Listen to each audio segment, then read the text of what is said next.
Selamat pagi semua, jumpa lagi pada ibadah online pagi hari ini. Selamat bergabung semua, selamat bergabung kepada Anda yang baru pertama kali mengikuti ibadah kami. Kami menyambutnya dengan penuh sukacita.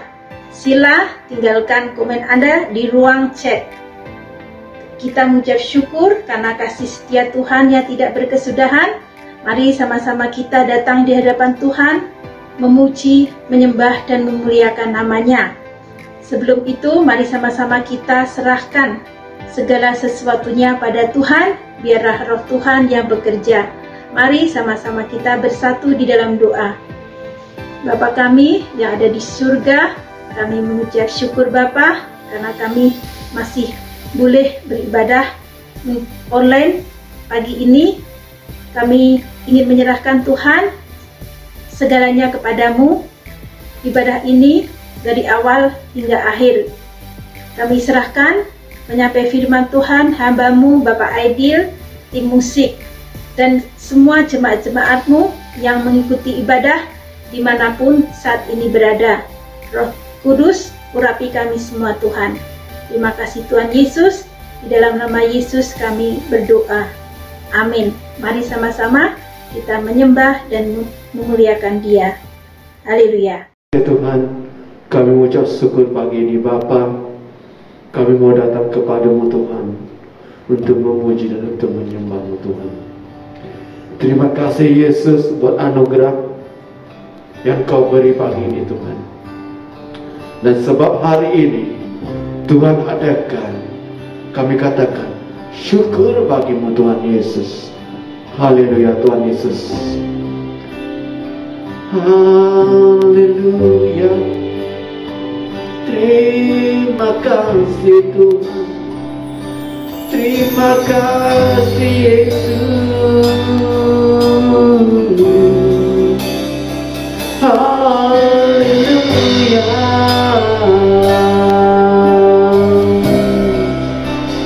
Haleluya.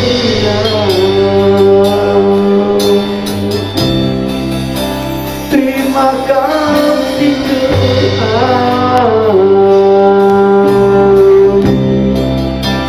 Terima kasih Yesus.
Tuhan Yesus.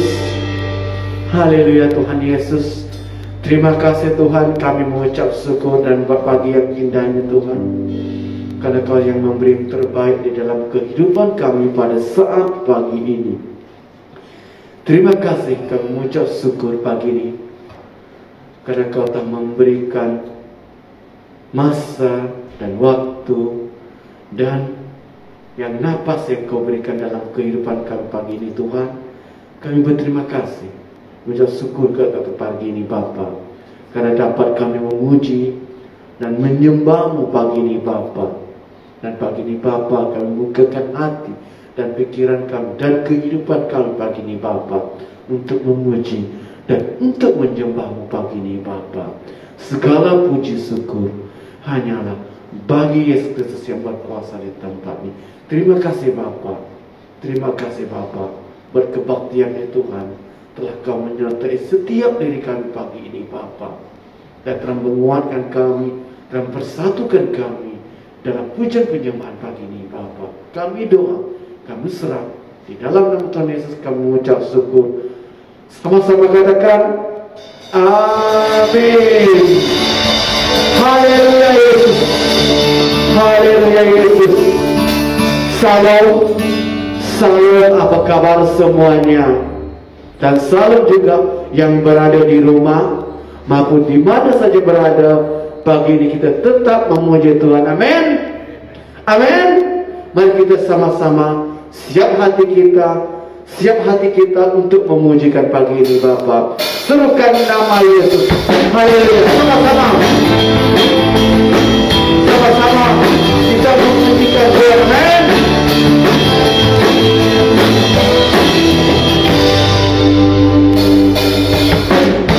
Tuhanku Maha Besar, Tuhanku Maha Kuasa, Raja segala raja. Katakan kemuliaan, katakan kekayaan, bagi kita berkuasa. Jangan namanya Tuhan Raja, segala berkat dalam namanya. Yang luar biasa, perkasa Dia, Yesus nama Dia tak pernah sama.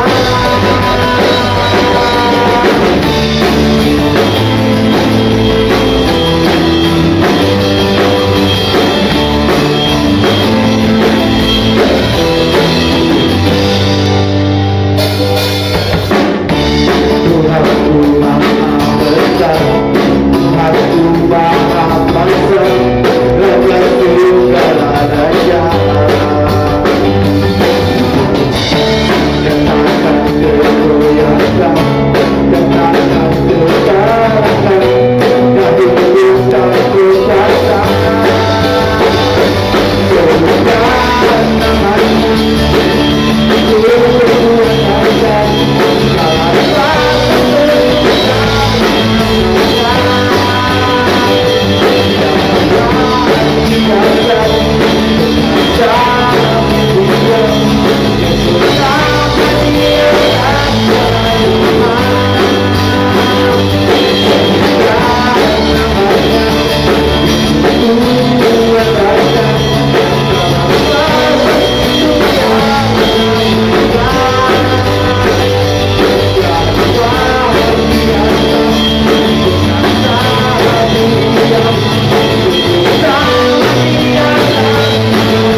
mengerti rencana, namun tetap ku pegang janjimu.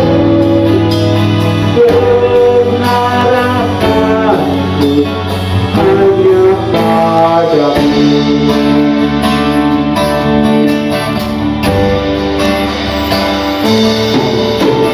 Saat ku tak melihat jalanmu, saat ku tak mimpi rencana, namun tetap ku pegang janjimu. Berharapanku hanya padamu. Aku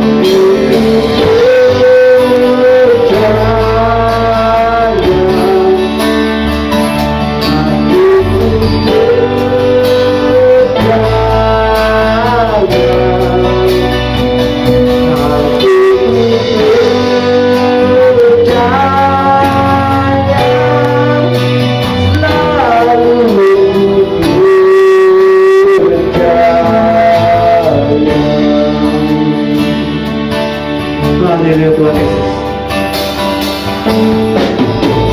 Saat ku tak melihat jalanmu, saat ku tak mengerti rencana, namun tetap ku pegang janjimu. Harapan hanya padamu.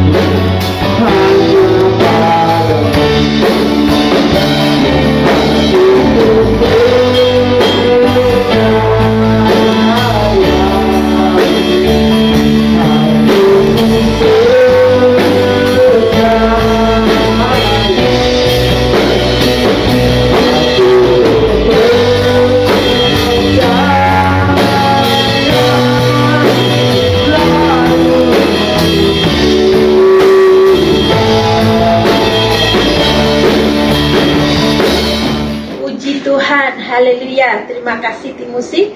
Sekiranya penyembahan dan pujian kita berkenan di hadapan Tuhan. Dan hari ini kita ada beberapa pengumuman. Yang pertama, EGM atau Mesyuarat Agung tahun 2020-2021 akan diadakan pada 27 Jun 2021 jam 2 petang. Kepada semua ahli yang belum mendaftar, sila periksa email atau SMS Anda untuk segera mendaftar. Dan kepada saudara-saudari yang sudah mendaftar juga, senantiasa periksa email Anda untuk mengetahui maklumat-maklumat berikutnya. Gereja akan senantiasa mengemaskini maklumat-maklumat mengenai EGM. Kami berharap kerjasama dari Anda semua ahli-ahli untuk ikut serta dalam mesyuarat ini. Pengumuman kedua, doa bersama pada setiap hari Isnin pukul 5.30 pagi dan setiap hari Kamis pada pukul 9 malam. Link akan dihantar dalam grup WhatsApp gereja. Kami mengajak saudara dan saudari untuk bergabung berdoa bersama kami. Sama-sama kita saling doa mendoakan, saling menguatkan dan menopang. Dan berikutnya persembahan. Persembahan saudara boleh menghantarnya melalui transfer online ke nomor account bank yang akan tertera di layar. Kami mengucapkan terima kasih kepada semua yang sudah memberi dengan setia dan penuh sukacita. Dan mari sama-sama kita serahkan setiap pemberian kita. Mari sama-sama kita berdoa. Bapa kami yang ada di surga, kami mengucap syukur Bapa buat berkat-berkat yang sudah kami terima. Kami ingin mengembalikan sebagian berkat ini. Ialah Bapa memberkati pemberian ini. Ialah pemberian kami berkenan di hadapan-Mu dan dapat membantu memperluas kerajaan surga-Mu. Kami berdoa Bapa untuk tangan-tangan yang sudah memberi dan juga mereka yang akan memberi. Kiranya Tuhan terus memberkati mereka dengan kesehatan, memberkati setiap usaha dan pekerjaan mereka Bapa. Bapa, ajar kami semua senantiasa untuk mempunyai hati yang rindu untuk menabur, rindu untuk memberi Tuhan. Terima kasih Tuhan, di dalam nama Tuhan Yesus kami berdoa. Amin. Mari saudara-saudaraku semua, sama-sama kita siapkan hati dan pikiran kita untuk mendengarkan firman Tuhan. Terima kasih. Mari kita berdoa sebelum kita mendengarkan kebenaran firman Tuhan. Bapa kami di surga, firman Tuhan adalah firman yang tertinggi yang kami pegang di dalam kehidupan kami. Karena itu Tuhan, urapilah hamba-Mu yang akan menyampaikan firman Tuhan ini pada pagi hari ini. Kiranya semua orang yang mendengarnya akan digugah hatinya, akan menjadi lebih bijaksana dan berhikmat di dalam kehidupan mereka sehari-hari. Terima kasih Tuhan, di dalam nama Yesus kami berdoa dan mengucap syukur.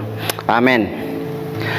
Pada bulan yang lalu kita sudah membahas firman Tuhan di dalam 1 Korintus pasal 15 ayat yang pertama dan ayat yang kedua. Ya.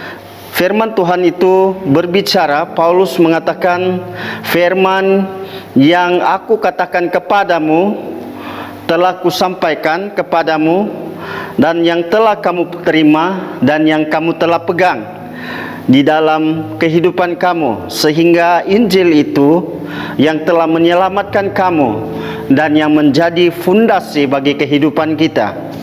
Dan pada minggu ini kita sekali lagi akan menyambung kembali apakah yang Paulus ingin katakan tentang Injil Tuhan. Ya, yang ayat yang pertama dan yang kedua itu Paulus hanya menerangkan apa itu Injil. Tetapi pada kali ini kita akan lebih masuk kepada isi-isi Injil itu sendiri. Mari kita membuka Alkitab kita di dalam 1 Korintus pasal yang ke-15 ayat yang ketiga dan sampai ayat yang ke-5. 1 Korintus pasal 15 ayat 3 sampai ayat yang ke-5. Kita akan membacanya bersama-sama karena hanya 3 ayat.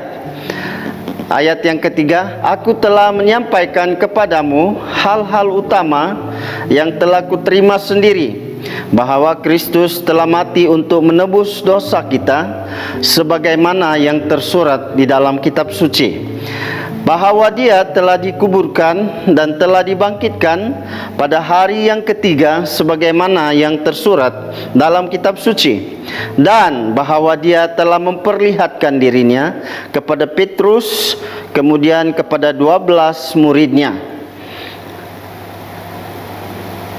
Kalau kita melihat kepada ayat per ayat ini, di dalam ayat yang ketiga, 4 dan 5 di situ menyampaikan isi Injil itu sendiri.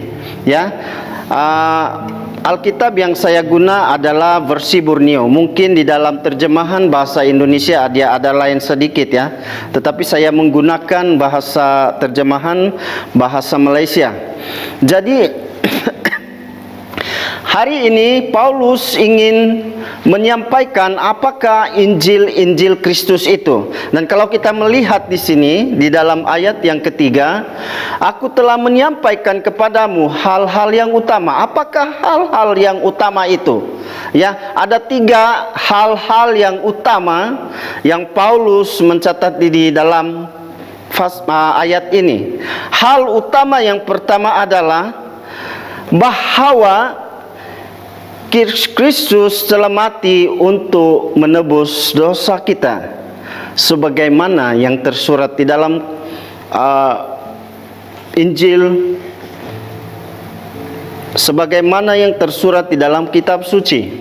Ya, hal pertama yang utama yang disampaikan Paulus adalah bahwa, lihat di sana, bahwa Kristus telah mati untuk menebus dosa kita. Nah, di dalam seringkali di dalam kekristenan kita sering menawarkan Yesus sebagai juru selamat. Di dalam kekristenan kita sering menawarkan Yesus sebagai juru selamat. Di dalam penginjilan yang kita tawarkan adalah saudara berdosa, saudara perlu juru selamat. Ya, itu yang kita tawarkan kepada setiap orang. Kenapa terima Tuhan Yesus Kristus? Mengapa? Supaya dosamu diampunkan. Kita sering menawarkan Kristus untuk menjadi juru selamat. Kita tawarkan Yesus Kristus. Kenapa? Karena kita ini orang yang berdosa. Tetapi kita lupa memberitakan Injil yang dimaksudkan oleh Paulus. Di sini hal yang utama yang mau disampaikan Paulus kepada kita adalah bahwa Kristus telah mati untuk menebus dosa kita. Ya, kematian Yesus Kristus adalah satu fakta bahwa Yesus benar-benar mati. Banyak fakta-fakta di dalam sejarah, di dalam histori, orang Yahudi mengatakan Yesus benar-benar mati. Di Buddha juga percaya Yesus mati. Kekristenan pun mengatakan Yesus pernah mati, bahwa dia benar-benar telah mati. Tetapi ada satu agama yang tidak mempercayai bahwa Yesus itu mati. Yesus hanya diserupakan, yang mati itu orang lain. Dan ini adalah fakta. Kebenaran di dalam fakta itu bahwa Yesus mati bagi dosa kita. Jadi faktanya adalah Yesus mati. Tetapi kemudian dia menjadi bermakna apabila Paulus mengatakan bahwa Yesus mati untuk dosa kita. Itu yang paling penting, fakta kematian Yesus. Tetapi maknanya, apa maknanya? Yesus mati untuk dosa kita. Kematian orang berlainan kepada setiap orang. Mungkin kematian Fir'aun tidak ada maknanya. Mati tidak ada pernah tertulis di dalam buku, di dalam historis. Mungkin kematiannya hanya setelah dia mati. Tidak ada lagi cerita. Tetapi Yesus faktanya historis, sejarah itu ada. Dari zaman perjanjian lama sampai kepada perjanjian baru, fakta itu ada, sejarahnya ada, historinya ada. Tetapi kalau kita hanya melihat fakta bahwa Yesus telah mati dan tidak melihat kepada maknanya bahwa Yesus mati untuk dosa kita, maka sia-sialah kepercayaan kita. Dan kalau kita membaca di dalam Korintus 15 ini, di dalam pasal yang ke-17 dan yang ke-16 dan 17, kita dapat melihat bahwa dia benar-benar mati dan dibangkitkan. Nah, ini adalah fakta, sejarah yang tidak mungkin kita dapat melupakan. Setiap orang tahu sejarah ini. Orang Yahudi tahu sejarah ini. Agama Buddha tahu sejarah ini. Agama Kristen juga tahu sejarah ini. Fakta Yesus mati adalah benar-benar mati. Dan makna dari kematian Yesus itu, Yesus mati bagi dosa kita. Kecuali kematian Yesus juga tidak bermakna bagi kehidupan kita kalau kita hanya mempercayai fakta dan tidak mengambil maknanya. Kalau kita hanya percaya ya Yesus mati ya sudah, tetapi kita tidak tahu makna kematian Tuhan, itu kepercayaan kita sebagai orang Kristen itu menjadi sia-sia. Karena kita hanya mempercayai fakta dan tidak tahu apa makna kematian Yesus Kristus. Kecuali kamu mengatakan bahwa Yesus mati untuk dosa saya, itu baru bermakna. Tetapi kalau kita hanya mempercayai fakta dan tidak mempercayai makna dari kematian Tuhan, maka hidup kita hanya menjadi sia-sia. Ya, itu isi Injil yang pertama yang Paulus mau bicarakan kepada kita. Mungkin banyak Injil yang beredar di dalam kehidupan kita. Ada juga Injil yang mengatakan kalau kamu ikut Tuhan, kamu punya kehidupan akan berubah. Mungkin kamu akan menjadi kaya, kamu akan menjadi sukses kalau kamu ikut Tuhan. Itu salah satu Injil. Ya. Ada lagi Injil kalau kamu percaya Yesus, kamu akan diselamatkan dan masuk surga. Tetapi kamu hanya mempercayai fakta saja, tetapi makna dari kematian Yesus Kristus itu kamu tidak bagi tahu orang. Mungkin kalau kita bagi tahu orang bahwa Yesus mati untuk dosa-dosa kita, mungkin kita akan keberatan untuk menerimanya. Sebab berapa banyak di antara kita hanya mau mempercayai fakta. Saya tidak mau peduli kalau Yesus mati, ya mati saja. Tetapi saya harus percaya kalau dia mati, dia menebus dosa saya, itu baru ada maknanya. Jadi jangan tersilap. Paulus mau mengatakan secara detail kepada kita supaya kita benar-benar mengerti apa isi Injil yang sebenarnya yang mau disampaikan oleh Paulus. Dia mengatakan bahwa apa yang telah kusampaikan kepadamu. Ini berarti Paulus sudah menerima Injil itu dari orang lain. Mungkin dari perjanjian lama Injil itu sudah ada. Di dalam zaman kuno Injil itu sudah ada sebelum Paulus menerimanya dan menyampaikannya kepada kita semua pada hari ini.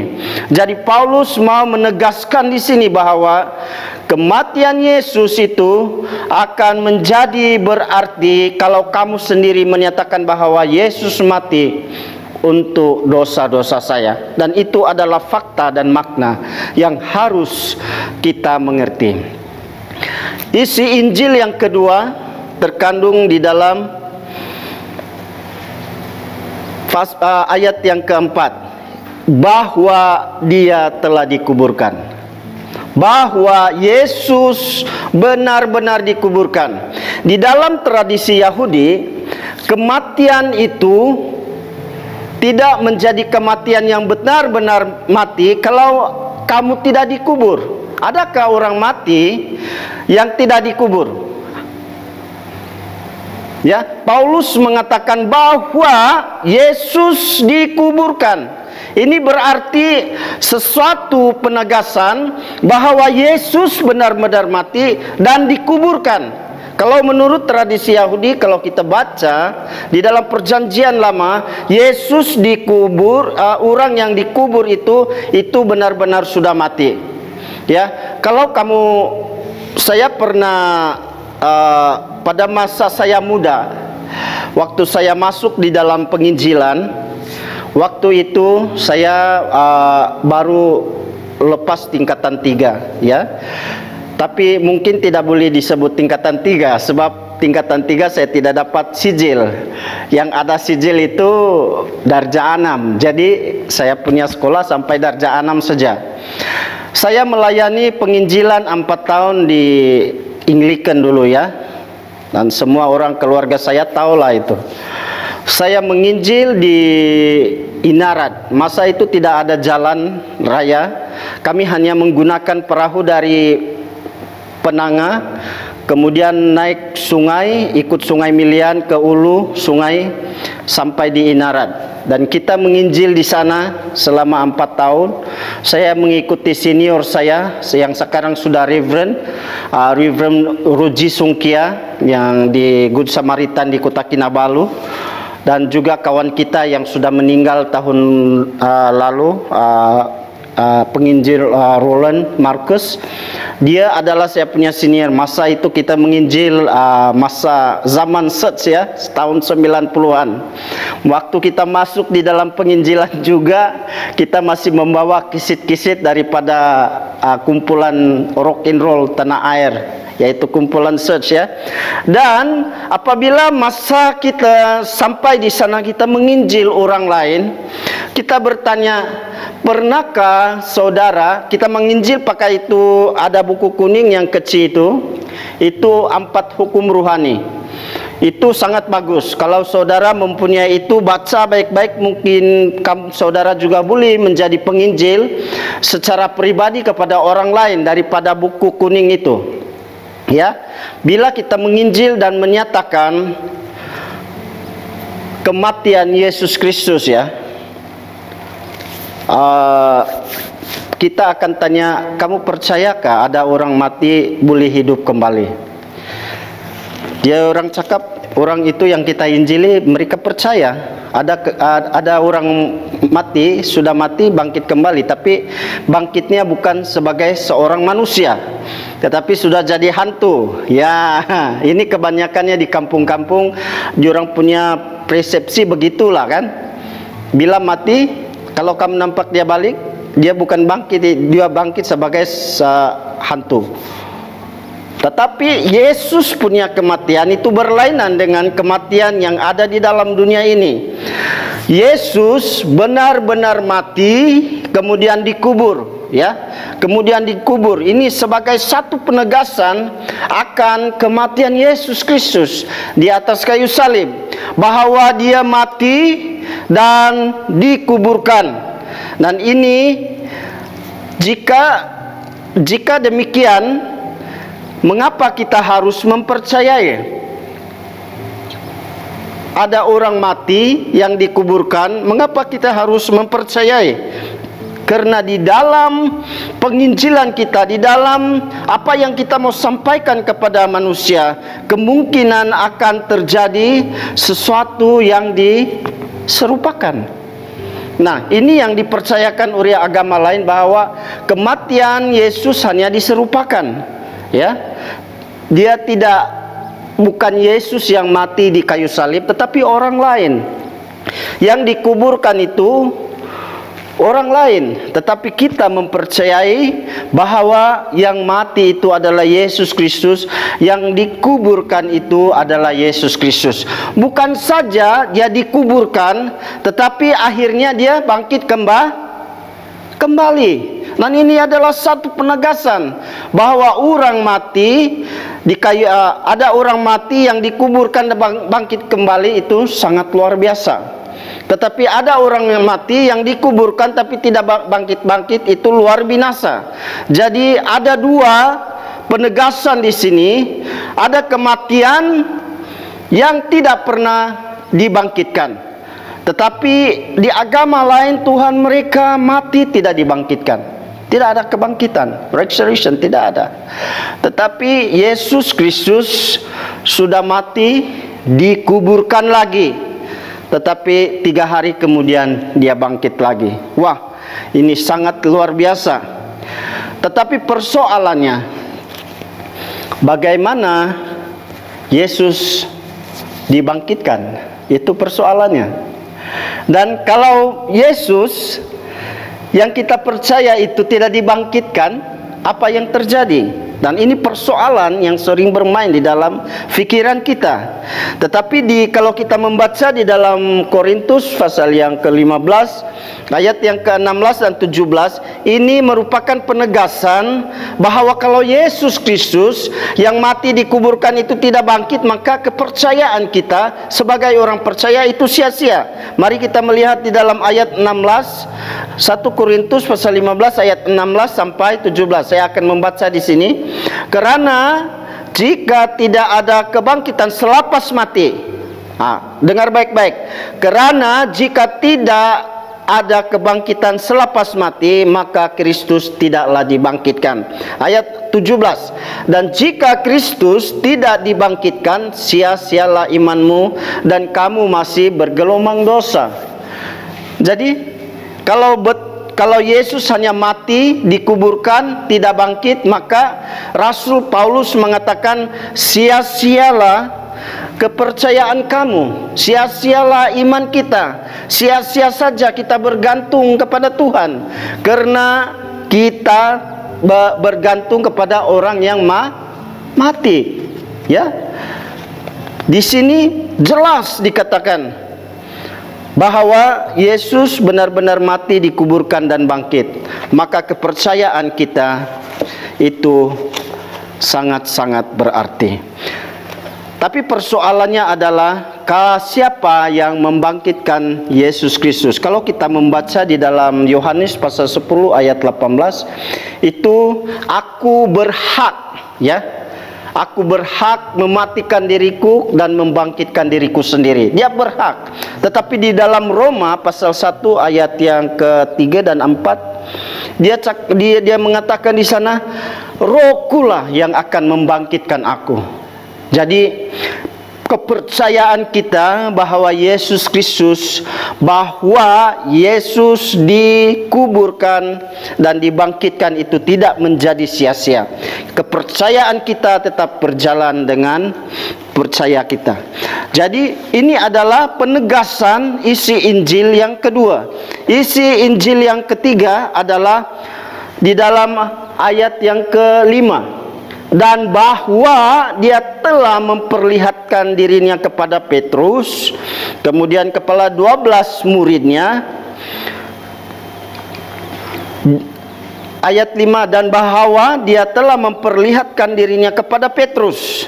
Kalau di terjemahan bahasa Indonesia itu dia memperlihatkan dirinya kepada Kefas, ya.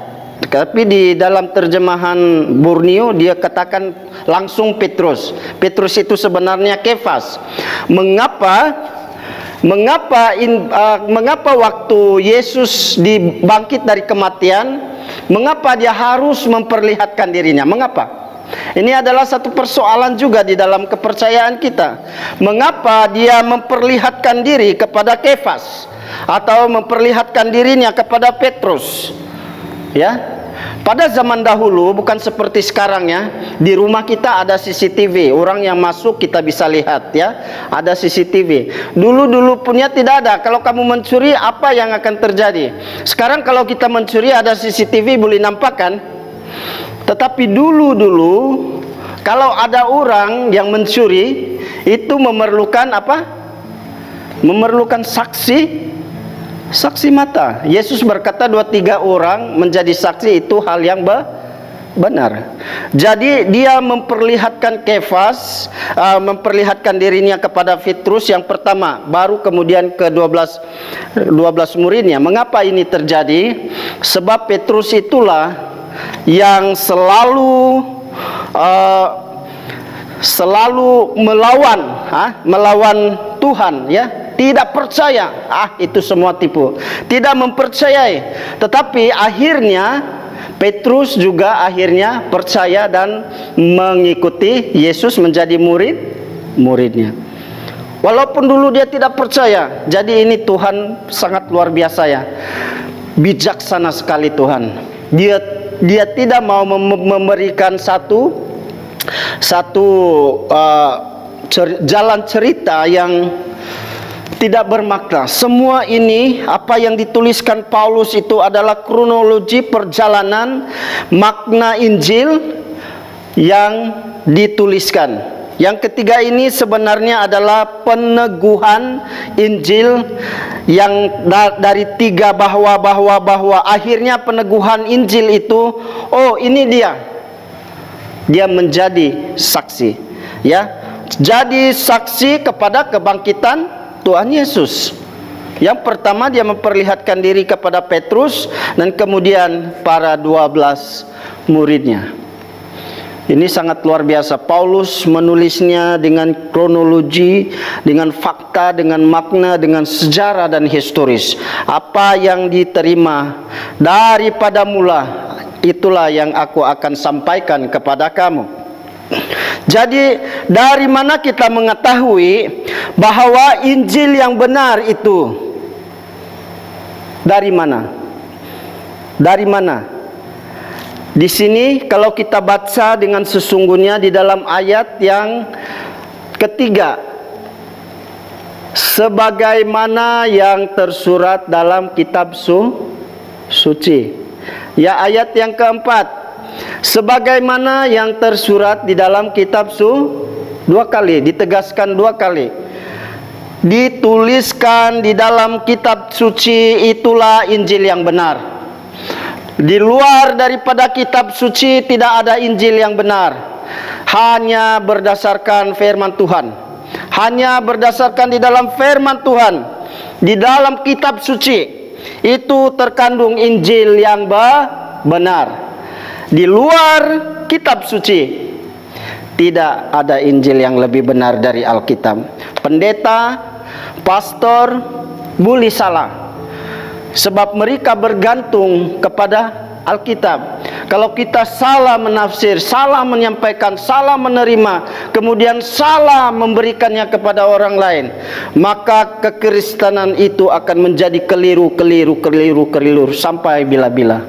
Tetapi kalau seseorang hamba Tuhan itu bergantung kepada kitab suci, apa yang dikutbahkan hanya di dalam kitab suci, seperti yang Paulus mengatakan kepada kita di dalam ayat yang 3, dia mengatakan bahwa dia telah mati untuk menebus kita sebagaimana yang tersurat di dalam kitab suci.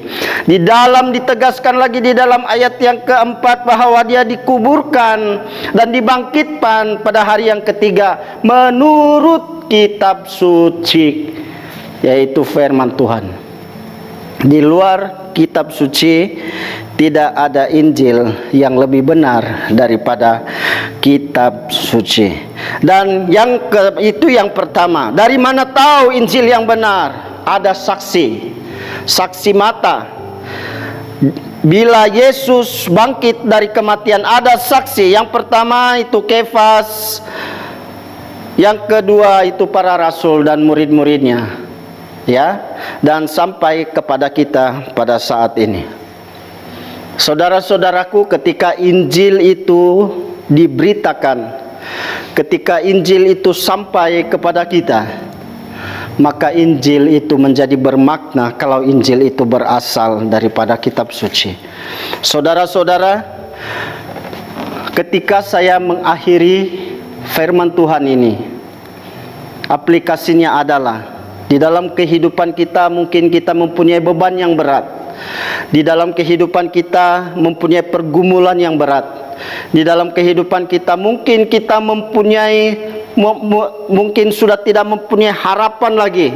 Waktu kau datang kepada Tuhan, tetapi kau hanya datang dengan fakta, tidak memaknai makna kematian Yesus Kristus, maka saudara tidak akan mempunyai, kepercayaan saudara akan sia-sia. Ketika Injil itu dicabut daripada kehidupan saudara, maka kehidupan saudara akan menjadi sia-sia.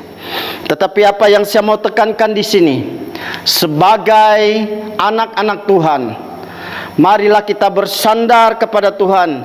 Kita memaknai bahwa Yesus mati untuk dosa saya, bahwa Yesus telah dikuburkan dan dibangkitkan, mengalahkan kematian, mengalahkan kejahatan, mengalahkan maut, seperti yang tersurat dalam kitab suci, dan bahwa Dia telah memperlihatkan dirinya kepada kita, kepada Kefas, kepada 12 muridnya, dan kepada kita pada hari ini. Mari saudara-saudaraku, datanglah kepada Tuhan, bertaubatlah bersungguh-sungguh, dan terimalah Dia sebagai Tuhan dan Juru Selamat kamu. Pemberitaan firman Tuhan sampai di sini. Saya berharap saudara-saudaraku jangan mencabut Injil yang dari kitab suci yang Tuhan sudah taruh di dalam hidup kamu. Karena jika kamu mencabutnya dari kehidupan kamu, kamu akan hancur, kamu akan binasa, dan kamu tidak mempunyai kehidupan yang kekal. Tetapi taruhlah firman itu di dalam hatimu, taruhlah Injil itu di dalam hatimu, dan bertobatlah kepada Tuhan. Mari kita semua tunduk kepala dan kita berdoa. Bapa di dalam surga, kebenaran firman Tuhan yang kami dengar pada pagi hari ini sangat-sangat menggugah hati kami. Firman Tuhan telah menegur dosa kami pada pagi hari ini. Firman Tuhan memberikan kami satu harapan yang pasti. Jangan mencabut Injil itu di dalam kehidupan kami, tetapi tetaplah kami berdiri teguh di dalam Injil itu seperti yang Tuhan sudah karuniakan kepada kami. Kami tidak akan menyia-nyiakan kehidupan kami ya Tuhan. Tolonglah kami menghadapi hari-hari depan kami. Berjalan bersama Yesus Kristus itulah jalan kami untuk sampai kepada Yesus. Dan kami mau Tuhan supaya kami terus beriman kepada Engkau. Kami beriman kepada Tuhan yang pernah disalibkan, mengalirkan darah di kayu salib. Tuhan yang pernah dikuburkan dan pada hari yang ketiga dibangkitkan untuk menebus dosa-dosa kami. Dan itulah yang kami mau percayai dan kami tanam di dalam kehidupan kami. Tuhan, kepada orang-orang yang baru menerima Engkau sebagai Tuhan dan Juru Selamat, karuniakanlah kepada mereka di dalam hati mereka, sentuh hati nurani mereka, supaya mereka juga ditegur oleh firman Tuhan dan mereka menerima Engkau sebagai Tuhan dan Juru Selamat mereka. Terima kasih Tuhan Yesus. Di dalam nama Yesus, penebus dan Juru Selamat kami yang hidup, kami sudah berdoa. Amin.